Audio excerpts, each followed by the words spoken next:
Damn it. ఏంటిటా కుండబద్దలు కొడతా అత్త.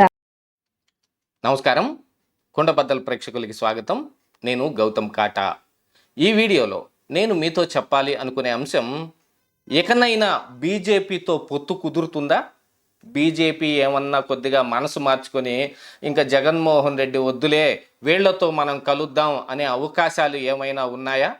ఇక నాకు తెలిసి ఇప్పుడు ఈ చంద్రబాబు నాయుడు కానీ పవన్ కళ్యాణ్ కానీ ఇవాళ ఢిల్లీ వెళ్ళి రావటంతో పొత్తు ఫైనల్ అయిపోతుంది అనే ఊహాగానాలు బయట వినిపిస్తూ ఉన్నాయి. ఇక పొత్తు కుదురుతుందా లేదా అనే దాని దగ్గర కూడా సందిగ్ధమే. ఎందుకంటే పొత్తు సీట్ల దగ్గర ఓట్ల దగ్గర జరుగుతోంది కాదు, ఈ నాంచుడు మొత్తం చంద్రబాబు నాయుడు డిమాండ్ల దగ్గర మాత్రమే జరుగుతోంది అని మనకి బయట నుంచి వస్తున్న సమాచారం. ఢిల్లీ వర్గాలు చెబుతున్న దాని ప్రకారంగా చంద్రబాబు నాయుడు డిమాండ్ల మూలానే పొత్తు ఇంత లేటుగా సాగుతోంది. ఆ డిమాండ్లను మనం ఒప్పుకోవాలా అని ఒకసారి, ఒప్పుకుంటే ఏమవుతుంది అని ఆలోచించుకోవటానికి మరొకసారి ఇక్కడ రాష్ట్రంలో ఉన్న బీజేపీ నాయకులు అందరూ కలిసి, చిన్న చితక పిల్ల పెతక అన్నట్టు మొత్తం అందరూ కలిసి ముక్త కంఠంతో ఈసారి మనం టీడీపీ జనసేన కూటమితో వెళితేనే బీజేపీకి ఇక ఆంధ్రప్రదేశ్ రాష్ట్రంలో పుట్టగతులుంటాయి అని ఏకగ్రీవంగా పైకి చెప్పటం మూలాన కానీ, జగన్మోహన్ రెడ్డితోటి ఇంకా తెగతింపులు చేసుకోకుండానే ఎలాగోలా మేనేజ్ చేద్దాము అని పైనున్న ఆ ఇద్దరు నాయకుల ఆలోచన ప్రకారంగా కానీ పొత్తు ఇదిగో ఇక్కడ దాకా వచ్చింది. అన్ని ఊహాగానాలే. బీజేపీ పొత్తు పెట్టుకుంటోంది, ఇదిగో ఇన్ని సీట్లంట, అన్ని పార్లమెంట్ ఇస్తున్నారు, ఇన్ని అసెంబ్లీ ఇస్తున్నారు. అందుకనే జనసేన పవన్ కళ్యాణ్ కూడా ఆయన చెప్పినట్టుగా నేను కేంద్రం పెద్దల దగ్గరికి వెళ్ళి బోల్డ్ అని తిట్లు తిన్నాను. ఎందుకు తినవలసి వచ్చిందో అది మరి ఆ దేవుడికే ఎరుక. అంటే పొత్తు కుదిరితే సామరస్యపూర్వకంగా మీరేం మాట్లాడకుండా మేమేం మాట్లాడకుండా పొత్తు పెట్టేసుకుందాం తప్ప చంద్రబాబు నాయుడు ఏంటి డిమాండ్లు పెడతాడు, ఆ డిమాండ్లన్నింటినీ మేము ఒప్పుకోవాలా అని పవన్ కళ్యాణ్ ఏమన్నా తిట్టారా? ఆ విషయం కూడా బయటకు తెలియాల్సి ఉంది. మరి పవన్ కళ్యాణ్ తిట్టారనే విషయం చెబుతాడు తప్ప ఎందుకు తిట్టారు, ఏ అంశంలో తిట్టారో చెప్పడు.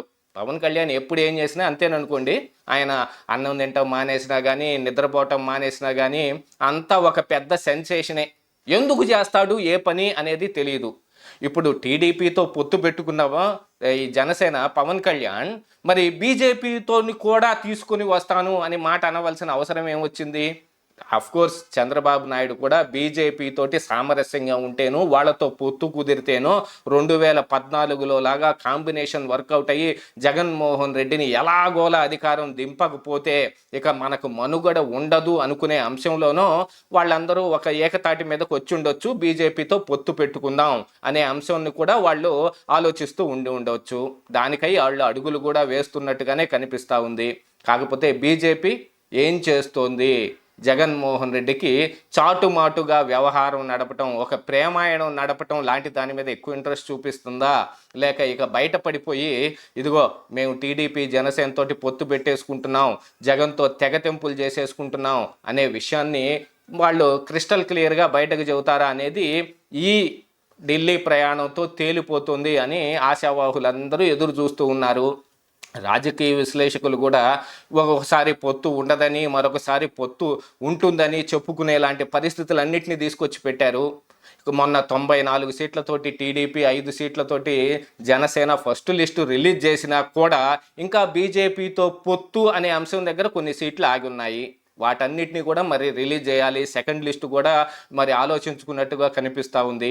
పొత్తు ఉంటే ఏ రకంగా పెట్టుకోవాలి, వాళ్ళకి ఎన్ని ఇవ్వాలి అనే దాని మీదను, ఏవేవి ఇవ్వాలి అనే దాని మీదన, పొత్తు లేకపోతే అసలు మనిద్దరం కలిసి ఎలా వెళ్ళాలి అనే దాని మీద నిన్న చర్చ జరిగినట్టుగా మనకు కొంత సమాచారం అందింది. అంటే 2 రకాల లిస్టులు ఇప్పుడు టీడీపీ జనసేన కూటమి దగ్గర ఉన్నాయి. రెండో లిస్టు 2 రకాలు. అలాంటి పరిస్థితి ఈరోజు ఆంధ్రప్రదేశ్ రాష్ట్రంలో తీసుకొచ్చి పెట్టిందంటే బీజేపీ ఏం చెప్పుకోవాలి ఈ బీజేపీ గురించి మన ఆంధ్రప్రదేశ్ రాష్ట్రానికి? వాళ్ళకి 100 కంటే తక్కువ ఓట్లు వచ్చాయనో మరి ఇంకేదనో వాళ్ళ మీద ఏహ్యభావం చూపించటమో కాదు, ఆంధ్రప్రదేశ్ రాష్ట్రానికి వీళ్ళు ఏమీ చెయ్యలేదు అనేది, అంటే స్పెషల్ స్టేటస్ విషయంలో కానీ, స్పెషల్గా ఇప్పుడు రాజధాని విషయంలో కానీ ఏమీ చెయ్యలేదనే దాని మీద ఆంధ్రప్రదేశ్ ప్రజలందరూ బీజేపీ మీద గుర్రుగా ఉన్నారు. అయినా కూడా ఎలాగైనా సరే ఈ జగన్మోహన్ రెడ్డిని గద్దె దింపాలి అని అంటే, ఇప్పుడు ఆంధ్రప్రదేశ్ రాష్ట్రంలో ఉన్న పరిస్థితులు మొత్తం చక్కబడాలి అని అంటే, ఎవరితోనైనా కలవటానికి సిద్ధపడిపోయిన ఈ టీడీపీ జనసేన కూటమి బీజేపీని కలుపుకుందామని అనుకుంటుంది. ఎందుకంటే పైన బీజేపీ వచ్చే అవకాశం ఉంది, రేపు మనకి ఎక్కువగా నిధులు వచ్చే అవకాశాలు కూడా ఉన్నాయి అని వీళ్ళు అభివర్ణించుకోవచ్చు. కానీ 2014-19 మధ్యలో ఏం వచ్చాయో మనందరం చూసాం. ఇక పొత్తు అంశానికి వస్తే, పొత్తు అన్ని విషయాల్లోనూ ఎవరితోనైనా సరే, ఇప్పుడు నితీష్ కుమార్ తోటి పొత్తు ఎంత త్వరితగతిన తేలిపోయింది చూడండి. ఆయన సీఎం పదవి నుంచి రాజీనామా చేయటం, వీళ్ళతో పొత్తు పెట్టుకోవటం, మళ్ళీ సీఎం పదవిని ఎక్కటం, అంతా నిమిషాల్లో జరిగిపోయినట్టుగా ఒక రోజులోనే మొత్తం అయిపోయింది. రెండో రోజుకి మళ్ళీ నితీష్ కుమారే సీఎం చేసి అక్కడ కూర్చోబెట్టారు. మరి ఈ పొత్తు అంశంలో మాత్రం ఎందుకు తేలడం లేదు అని అంటే, జగన్మోహన్ రెడ్డి మీద ఉన్న బీజేపీకి ఉన్న అతి ప్రేమ మాత్రమే. జయమైన జగన్మోహన్ రెడ్డి మళ్ళీ అధికారంలోకి వస్తే ఈ ఆంధ్రప్రదేశ్ రాష్ట్రం నుంచి మనకి ఎటువంటి అడ్డంకులు ఉండవు. అదే టీడీపీ జనసేన కూటమి వస్తేనో పవన్ కళ్యాణ్ పెద్దగా మాట్లాడకపోవచ్చేమో, కానీ మరి టీడీపీ అధినేత చంద్రబాబు నాయుడు అడగాల్సినవన్నీ అడుగుతూ ఉంటాడు, ఢిల్లీకి చక్కర్లు కొడుతూ ఉంటాడు, ఉన్న అన్ని చోట్లకి తిరిగి వచ్చి మాకు దాంట్లో నిధులు కావాలంటాడు, దీంట్లో నిధులు కావాలంటాడు, డబ్బులు అడుగుతూ ఉంటాడు. అదేమిటంటే ఆంధ్రప్రదేశ్ రాష్ట్రం విభజించబడిన తర్వాత ఇక అభివృద్ధి లేకుండా ఆగిపోయింది, దాంతోపాటు జగన్మోహన్ రెడ్డి ఇప్పుడు చేసిన విధానాల మూలంగా ఇంకా వెనక్కి కూడా పోయాం, మీరు ఎక్కువగా సహాయం చేసి తీరాల్సిందే అని గట్టిగా అడగటం ఒక్కటే వాళ్ళు దృష్టిలో పెట్టుకుని ఇప్పుడు ఈ పొత్తు అంశాన్ని తేల్చకుండా కూర్చొని ఉంటే, మరి వీళ్ళిద్దరూ ఢిల్లీ వెళ్ళి ఏం చేయబోతున్నారు? బీజేపీ ఈ చంద్రబాబు నాయుడు పెట్టిన డిమాండ్లకు ఒప్పుకొని పిలిచిందా, వాళ్ళే పిలిచారు అని కొంతమంది ఉద్ఘాటిస్తున్నప్పటికీ కూడా వీళ్ళు వెళ్తున్నారా, వాళ్ళు పిలిచారా అనే దాంట్లో ఇంకా సందిగ్ధమే ఉంది. ఏది ఏమైనా పొత్తు పెట్టుకోదలుచుకున్నప్పుడు ఎవరో ఒకళ్ళు ఒక అడుగు ముందుకు వేసి ఆ పొత్తు కోసం వెళ్లాల్సిందే. దాని మీద మాటలు జరిగితేనే కదా చివరికి ఏదైనా ఫైనల్గా ఒక అవుట్పుట్ వచ్చేది. అందుకోసం వీళ్ళు ఢిల్లీ చంద్రబాబు నాయుడు, పవన్ కళ్యాణ్ వెళ్ళి వాళ్ళిద్దరినో లేకపోతే ఎవరో ఒకళ్ళనో, మెయిన్గా అయితే అమిత్ షానో నడ్డానో కలిసి ఏం చర్చించుకుంటారు అనే దాని మీదనే ఇప్పుడు ఈ పొత్తు అంశం మాత్రం ఆధారపడి ఉంది. కాకపోతే టీడీపీ జనసేన కూటమికి ఇప్పుడు ఆంధ్రప్రదేశ్ రాష్ట్రంలో 90% ఫేవర్ మౌత్ టాక్ ఉండటం మూలాన ఆంధ్రప్రదేశ్లో ఉన్న బీజేపీ నాయకులు కూడా చాలామంది కాదు, మొత్తానికి మొత్తం అంటే సోము వీర్రాజునో విష్ణువర్ధన్ రెడ్డినో వాళ్ళని మన రాష్ట్ర బీజేపీ నాయకులుగా తలచకూడదు. ఎందుకంటే వాళ్ళు ఎప్పుడో పరిధి దాటిపోయారు. ఆ పరిధి అంతా వాళ్ళని తీసి పక్కన పెట్టేసుకున్నాం. తెలుగు మాట్లాడుతున్న పరాయి రాష్ట్రం వాళ్ళు అని అనుకోవాల్సిన అవసరం ఇప్పుడు వాళ్ళ మీద ఉంది.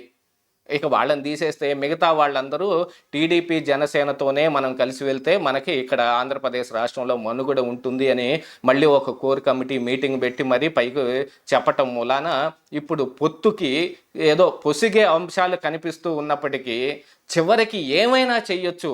మోడీ అమిత్ షాలు అంతటి గనులు, వెళ్ళి మాట్లాడొచ్చినంత మాత్రాన పొత్తు తేలిపోయింది అనుకునేది కాదు. ఈ పొత్తు ఇంకా సందిగ్ధంలోనే ఉన్నట్టే. ఇదే ఈరోజు కుండబద్దలు.